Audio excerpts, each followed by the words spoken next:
We don't have any more those in the bar. Huh? One of them still here. They're supposed to live. Yeah, they repair. But in my day, when I was a kid, that's where everything was. All the concerts, all the social events was at one of those, one or the other. Okay? And that's where the recruitment was done. Now, Robert, we got Mr. Collins' video. Now, before we play Mr. Collins' video,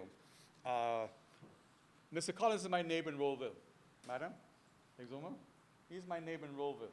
His wife was my nursemaid, when I was a kid, not all my life, but when I was a kid. And about 4 years ago, I'm sitting now with Mr. Collins. I said, Collins, you live in Rollville. How come you're in Roll? He said, I am Roll. He said, but my name, I want to contact with Collins. I said, well, how you do that?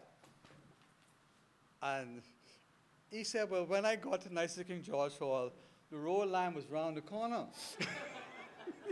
And he said, the truck went by with Collins Gin. He said, there was nobody on the sea line. And he said, I went there, and they said, what's your name? He said, my name is Shadrach Collins. He left the roll off. And I wish Robert, I wish you could do it. This morning, I got it. This morning I took a picture of his driver's license in Shadrach Collins. He has a readable passport in Shadrach Collins. In Exuma, he is a Roll. But as far as the British were concerned, who signed him up, when he came back after 10 years, he had a British subject passport, Shadrach Collins, and he's still in Shadrach. I'll find a picture. I wish I could pull up. I think we got it. You got his interview? So just start telling. Okay, I'm going to There's another guy named Collins. He was actually a collie in Acklands, but he said because of the racism, he could not withstand himself being called collie Yeah. in the army, so he changed his name to Collins. do we have audio on this? You will probably have to bring. Oh,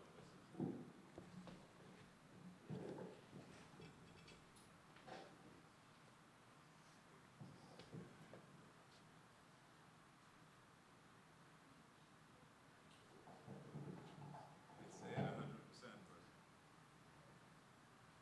He came on the plane with me from Exuma this morning. 100%, but I don't hear anything. No, it'll have to come right here, but it's saying 100%, but it's not. Can that come? Oh. He lives, I could walk to his house from where I live. Okay, nicest man in the world. 80 years old today. No, last week. Came to see the doctor today, but he is as fit as a fiddle. Okay? In this interview, he talks about where he worked, what he did when he went to America, and the place he went.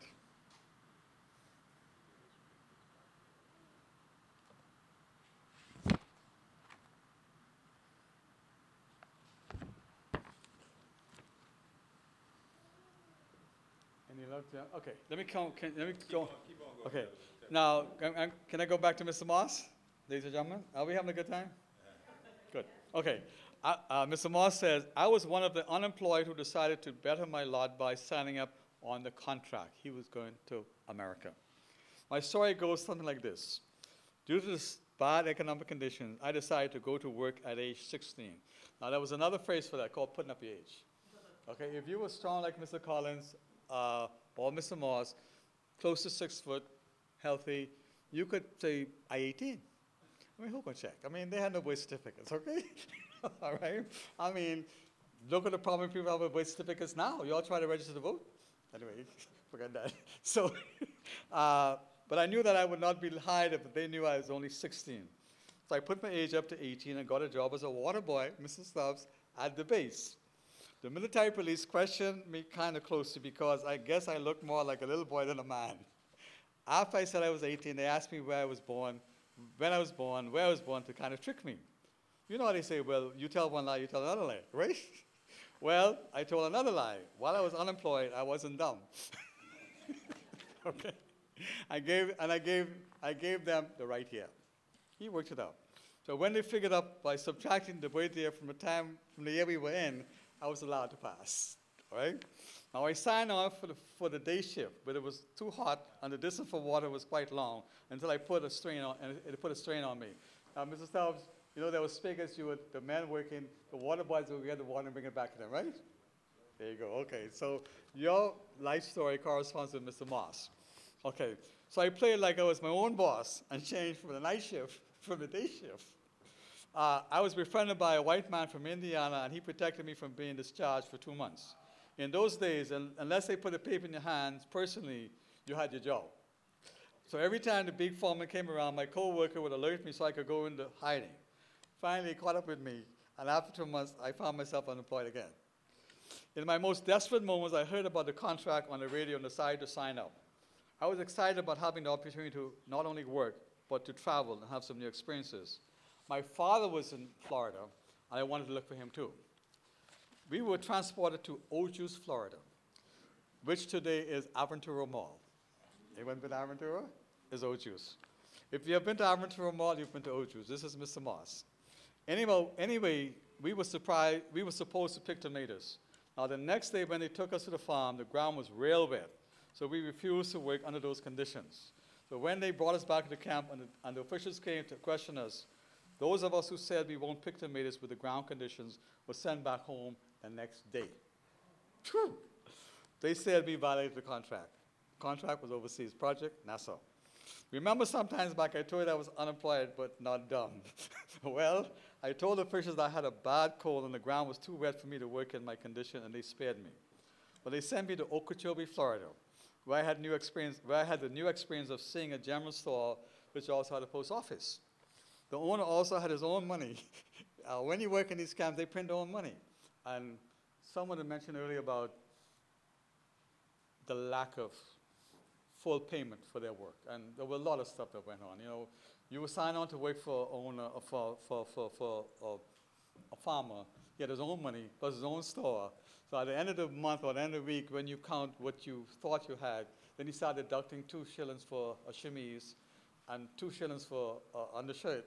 You don't know the difference between a chemise and an undershirt, right, Mrs. Loves? They play a lot of tricks on us.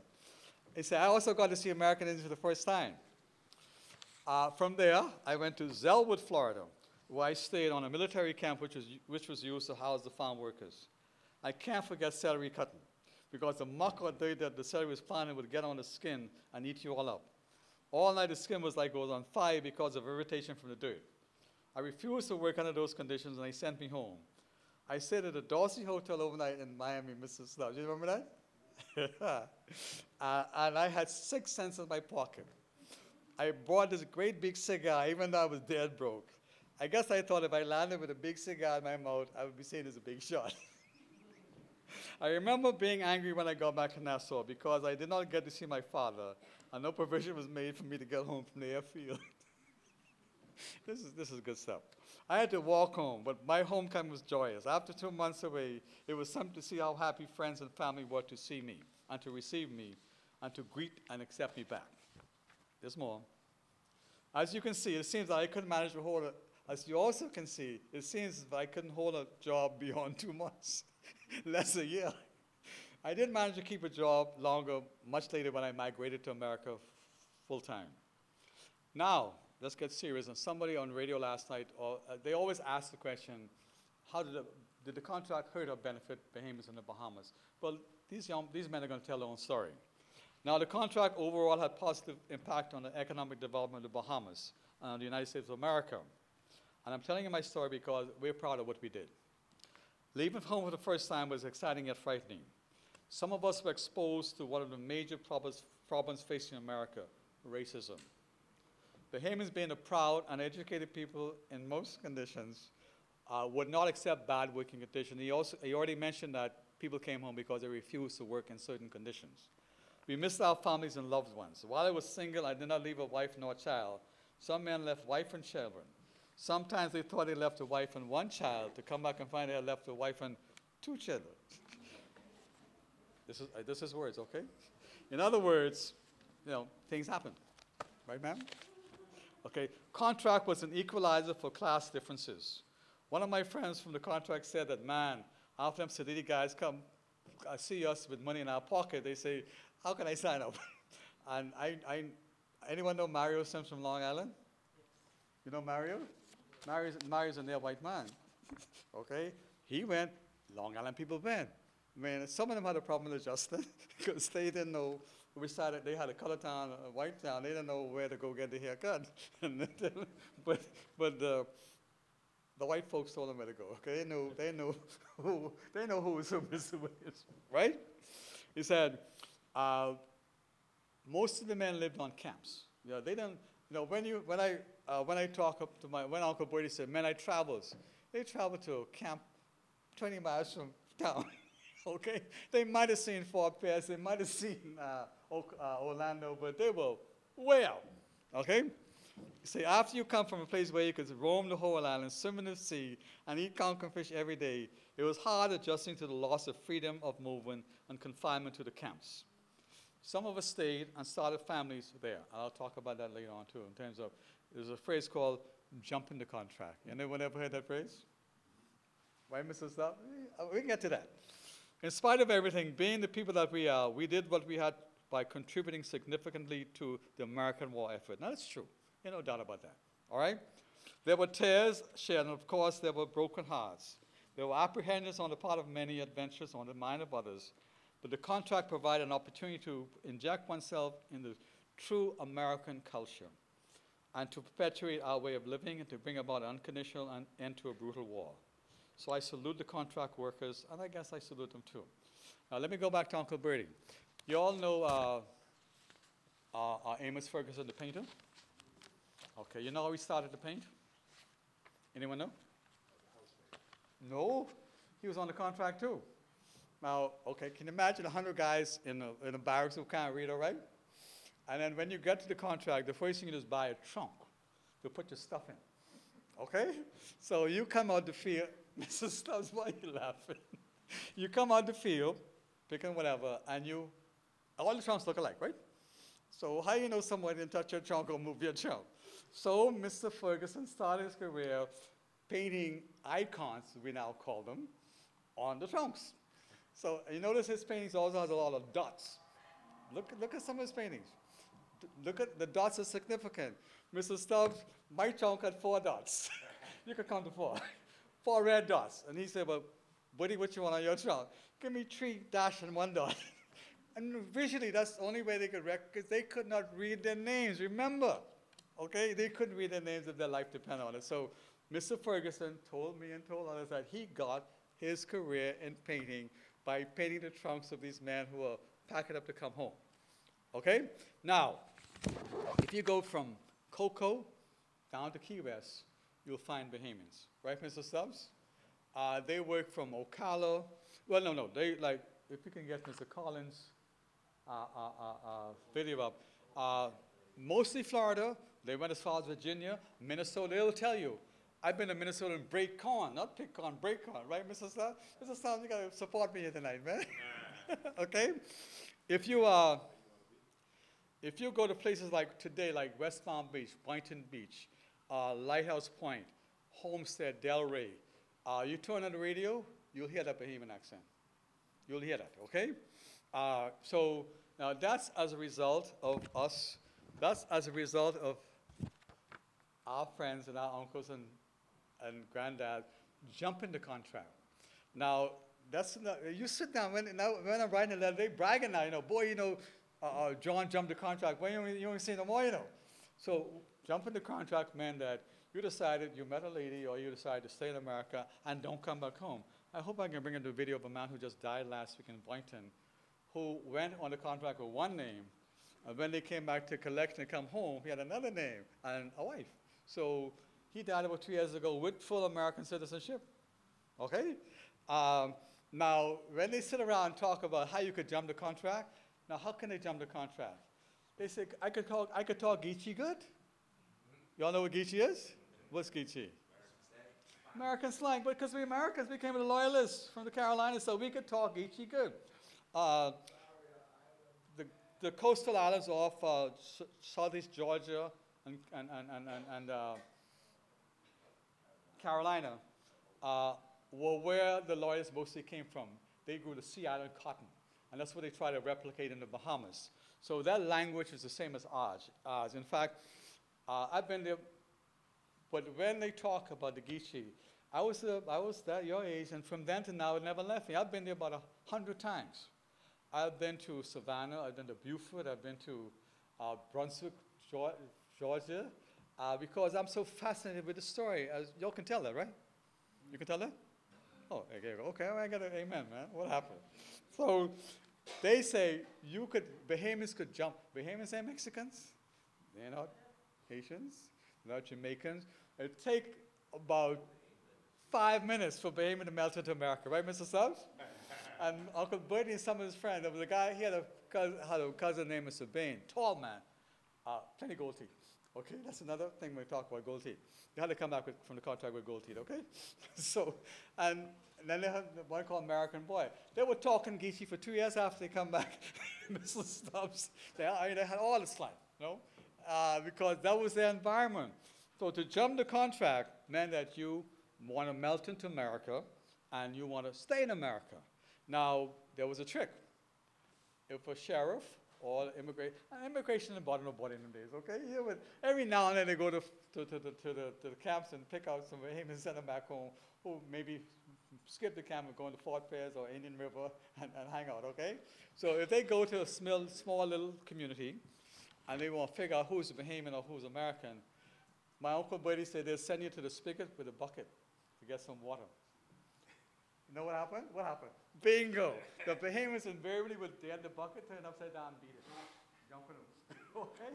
So they didn't get everybody, okay? There must have been about 2,000 Bahamians left in America after the contract. They just decided to stay, okay?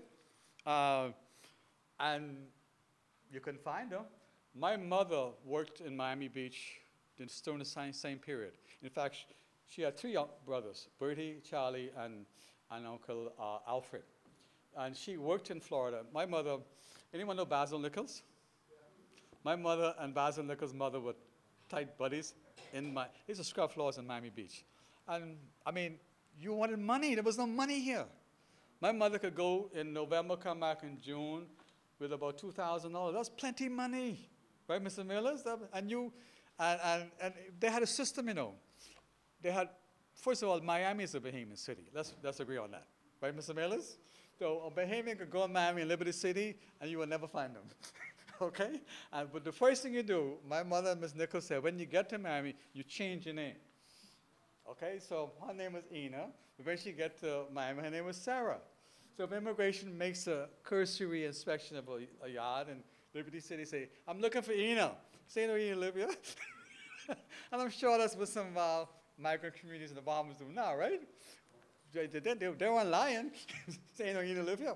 All right? Sarah lives here today, okay? So my mother, up until she died 5 years ago at 90, up until the mid-'80s, she would say, Corda, let's go to Florida, man, for the weekend. Me and my mommy. She got to put her money in her bosom, and we go to Miami, stay at a hotel, and we go. She loved them backward places for Hokey, Pirine. I'm not going to lie. We were driving down the back of Homestead on Chrome Avenue. We saw this man walking down the road. My mother said, that's a Bahamian, you know. Stop the car, let me talk to him. Spoke to him. His name is Mr. Ring. Had been there from 1943. Worked for a white man who liked him and who befriended him and took him in. Mr. Ring took us to see his farm. The man gave him 5 acres of land in the back of Homestead. We went to his place. He had his little pick and pay. Okay? Mr. made us from here to Market Street was a line of okra. Growing the same things he grew in the Bahamas, and his basic customers were the Cubans, okay, the Cuban Americans. But he was growing what he grew in the Bahamas, and he said, they ain't gonna bother you in America as long as you don't get locked up, don't get drunk, and don't get locked up. They'll never find you. He still don't have no papers. There were Bahamians who got regularized and who got their Bahamian passports since marrying Bahamian Americans and becoming Americans. Now, again, like I said, most of the Bahamians worked in citrus farms in Florida. And that was their experience. That was their background. So I got my first geography lessons, kids, from the contract workers. Because the first thing you did when you came off the contract was buy a bike. A BSA or a rally bike. Mrs. You had one, right? I remember your bike. And they had these big chain guards, okay? And on the chain guard, they would most of the time write the towns they worked, their favorite place to work. So as a kid, I would ask my mom, Homestead, comma, FLA. I said, what's that shit? That's Homestead, Florida. Twin Lakes, Twin Lakes, MINN. So I had this, in addition to my writing job, and I wouldn't even tell you the language I picked up, Mrs. Loves, and the manly words I learned. I learned geography. I knew all the bikes. I would identify the bikes with the owners.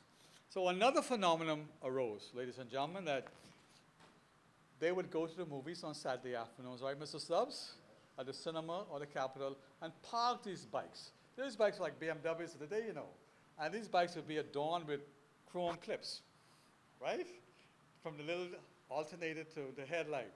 So they'd park their bikes outside the theater, and me and my hoodlum friends would go and say to Uncle Buddy and his friends, can I watch your bike for you? Mr. Stubbs, you remember that? Meaning, that was a code word for, unless you pay me to watch your bike, when you come back, your clips are gone. And we can walk past the bike and dash it down, maybe the headlight will break. So we had a regular income for about a year or two. We'd watch bikes outside the cinema and make enough money for us to go to the movies another day. I mean, the bike was a phenomenon, right, Mr. Stubbs? And I'm getting ahead of myself. There was also Zoot Suit. Mr. Stubbs, you remember that? Yeah. All right. You couldn't come back from the contract without a Zoot Suit. All right? You could not come back to the contract without a Zoot Suit and a couple of gold teeth. Right, Mr. Stubbs? I'm so glad you came tonight. Pardon me? You had a gold teeth? There you go. Are you kids getting all this? Wonderful. No. It was very easy when I was that age to know who went on the contract, who didn't go. Right, Mr. Stubbs? You had two uniforms in my neighborhood. You had a Zoot Suit or two. You had the Panama hat with the chain come down here and go back up here. That's it. Is that another slide? Bebop glasses. Right, Mr. Stubbs? You had one? Well, I'm so glad you came here to affirm my talk tonight. Huh? I could borrow it? No. What I'm saying too is that the contract period parallel what they call in America the jitterbug period. So every contract worker came back believing he was a bebop king or jitterbug, right, Mr. Stubbs? But you were a gospel man. You weren't into that, right? Oh, no. But you were a bebopper. You weren't. You always in the gospel. Okay, I can live with that. Okay? So you had to have the jitterbug. Okay? Let me tell you something, man. Look here. Has anyone ever seen a real jitterbug? It's a work of art. It's like ballet. I mean, when you spin the girl over your back and turn around again, and the crinoline come up, it was, Mr. Stubbs, you did that. And listen, hear me out now, hear me out. Remember now, when they came back, there was not a lot of modern conveniences, but they had to have their little record player box, right, Mr. Stubbs? And then Mr. Simner, Robertson Simner, had these clubs. One on the Lily Valley corner, right? One at Taylor Street, and one down Red Line Bar corner. Remember? Yeah. They had jukeboxes. I had another slide, and their favorite artists were Ray Charles, Big Joe Turner, Mama Thornton, right, Mr. Stubbs? You remember this stuff, right? Huh? So on Saturday, oh man, on Saturday afternoon, on Saturday evening, now the Zanzibar had started, the Silver Sippers had just started, but they were like going to Paradise Island. These guys they was going to the bars to put the nickel in the jukebox, or the biggest thing in them days was Jubilee Dance. Jubilee Dance is that, there were two, okay, Jubilee Dance, Jubilee was from Cat Island. He owned several horses in Fowler Street. He used to ride horse? He was a jockey, right? Yeah. So you can spell. Anyway, Jubilee Dance, I mean, who? Okay. And I had a bottle of Florida water I wanted to bring to, so y'all get a sniff of it, okay? I mean, the standard, there wasn't no Georgia and what have you. The